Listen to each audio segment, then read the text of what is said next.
Hello everyone, my name is Tan Kaiser, and I'm a student from Xiamen University, Malaysia. Today, I want to discuss a topic about a theorem about complex number. This theorem is very less using in our calculation in our daily life, but this theorem will use in some application, and this I will further elaborate later. So let's just see what theorem we discuss today. The theorem is the Moivre theorem.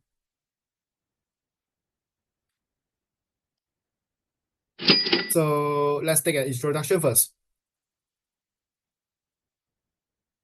The Moivre theorem brings the world of complex numbers and trigonometry, making it easier to compute powers and roots of complex number. So what does this mean? It means that the Moivre theorems help us to more easier to raising the power of the complex number. Because if didn't have this the Moivre theorem, we need to raising the power of the complex number, we just can use the binomial theorem to expand it.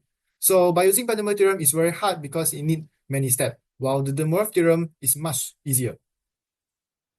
So this theorem is invented by a French mathematician who named Abraham de Moivre.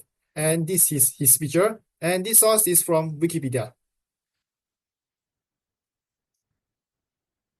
Well, after a briefly introduction, now we explain about this theorem.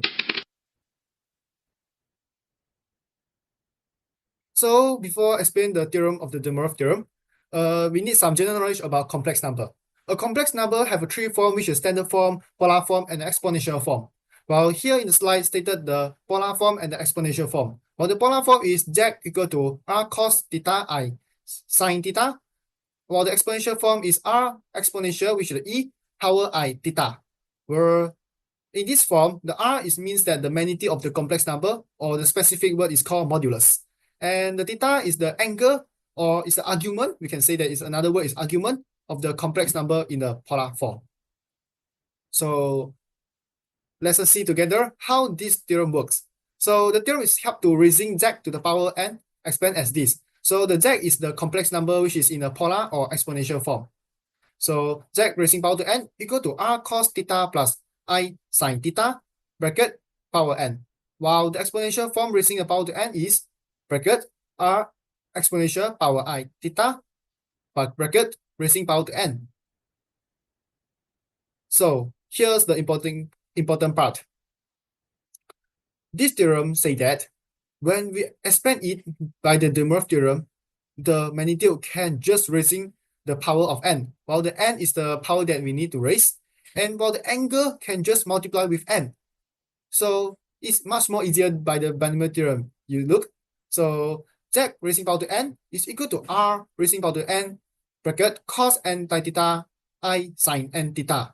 While the exponential form is same, the r can just raising the power to n, and the angle is multiplied by n. So it becomes r raising power to n e power I n theta. So this is the formula of the De Moivre theorem. So guys, all the math theorem need a proof, and this De Moivre theorem also have proof. So De Moivre theorem has many types of proof to be do. But today I want to use the mathematical induction proof to prove the De Moivre theorem. So the De Moivre theorem say that cos theta plus I sine theta raising power to n is equal to cos n theta plus I sine n theta. So we prove by the principle of mathematical induction. Step 1. We want to sub the n equal to 1 inside, and we show that it's true. So when sub n equal to 1, the left hand side and the right hand side is equal. So this is a true. Or the step 2. Now, I'll give a briefly knowledge about the mathematical induction.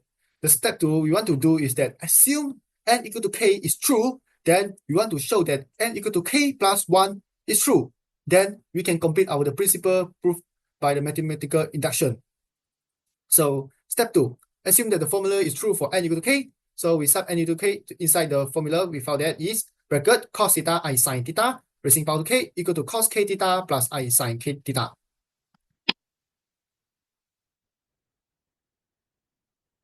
Now, the step 3, we want to prove that the formula is true for n equal to k plus 1. So same, we sub n equal to k plus 1 into the formula first. So we sub in, we found that the expand out is become cos theta plus I sin theta bracket raising a power to k and bracket cos theta plus I sin theta power 1.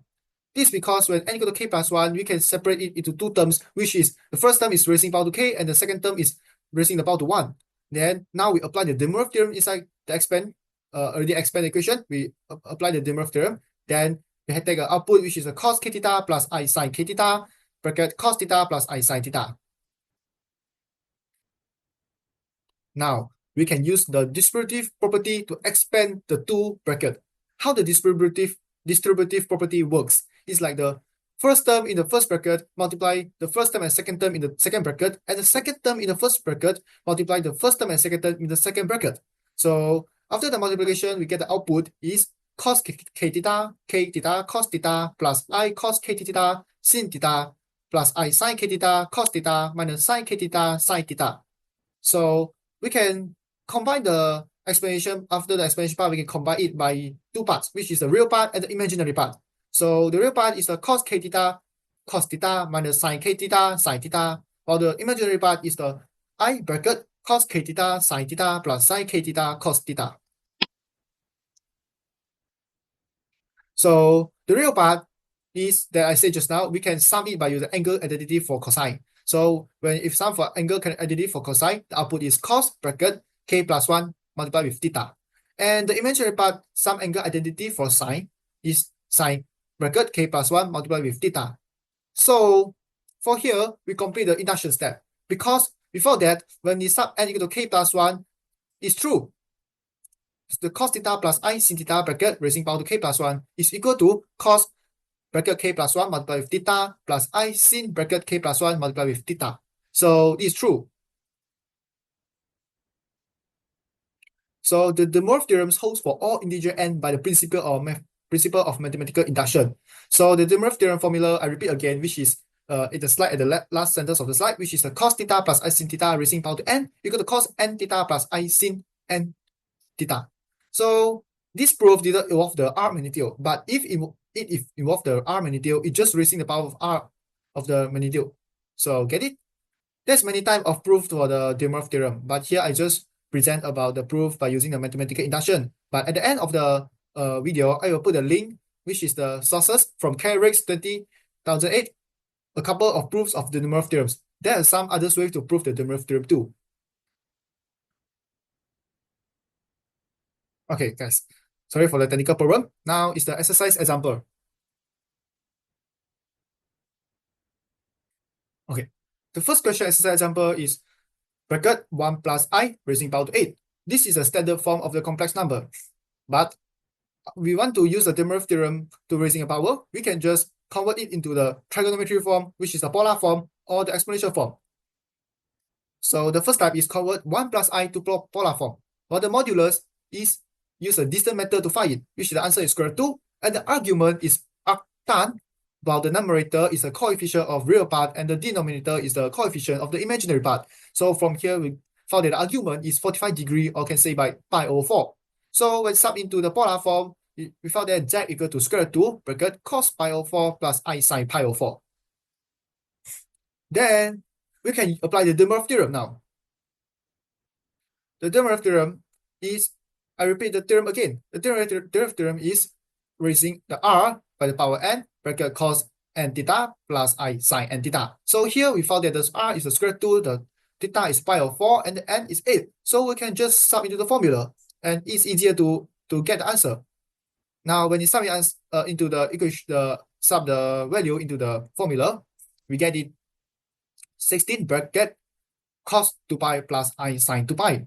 Then sin 2 pi is a 0, so the answer is 16, and the bracket 1 plus I raising the power to 8 only have the real part, which is the 16.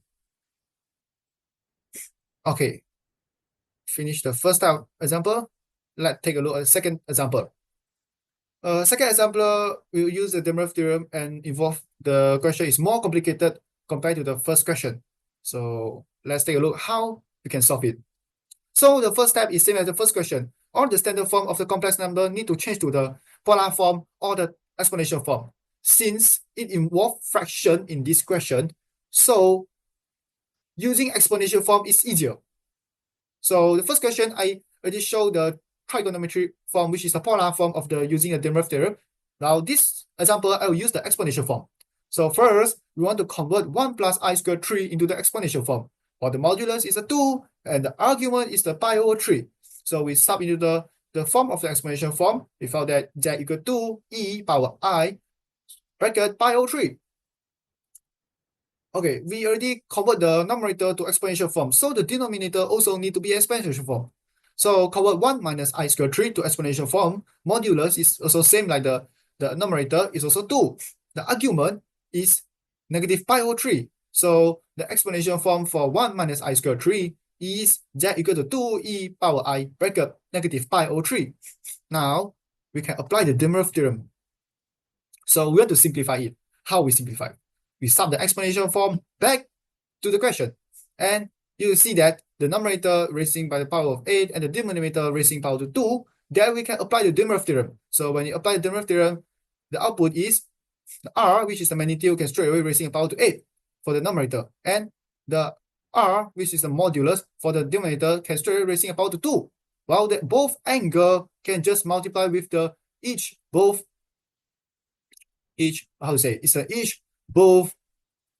power into raising. So this like show it in the slide, which is 2 raising power to 8 multiply e I bracket pi over 3 multiply 8, while the denominator is 2 raising power to 2 multiply e power I bracket negative pi over 3 multiply 2. Then we can do some easy calculation and found that 2 raising power to 8 is 256 and 2 power 2 is 4. Then pi over 3 multiplied by 8 is 8 pi over 3 and negative pi over 3 multiplied by 2 is negative 2 pi over 3. Then we can simplify it. So 256 divided by 4 is 64 and the argument can just, because it involves in fraction, so the argument in the numerator is minus the argument in the denominator. So it's 8 pi over 3 minus bracket minus 2 pi over 3, get is 10 pi over 3. So the answer, final answer is 64 e power I bracket 10 pi over 3. Now, I have some extra question. Is it correct if the answer is 64 e power I bracket 4 pi over 3? Is it correct? So actually this correct answer is correct. Yes, it's correct. So guys, you know why? This because when we change the 64 e power I bracket 10 power 3 into the polar form, the argument is become sine 10 pi over 3 or is cos 10 pi over 3. And 10 pi over 3 minus 4 pi over 3 is a 2 pi, so it's another new cycle. So the output of the sine 4 pi over 3 is same as the sine 10 pi over 3. And cos 4 pi over 3 is same as the cos 10 pi over 3. So the answer is correct. You get it?